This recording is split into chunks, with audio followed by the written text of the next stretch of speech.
প্রতিদিন যদি 1 মিনিট আমি আমল করি আর এটা নিয়মিত করি আমার মৃত্যু পর্যন্ত, ইনশাআল্লাহ দেখা যাবে আমার আমল নামায় আমলের বিশাল পাহাড় জমা হয়ে গেছে। কিভাবে সেটা, কিসে আমল আমরা 1 মিনিটের ভিতরে এত আমল করতে পারি? কয়েকটা আমরা নজির স্বরূপ বলতে পারি। 1 মিনিটের ভিতরে আমি যদি সুবহানাল্লাহ পড়ি, 1 মিনিট সুবহানাল্লাহ পড়লে 100 বার সুবহানাল্লাহ বলা যায়।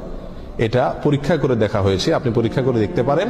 সুবহানাল্লাহ সুবহানাল্লাহ সুবহানাল্লাহ গুনে 100 বার সুবহানাল্লাহ পড়তে কতক্ষণ সময় লাগে?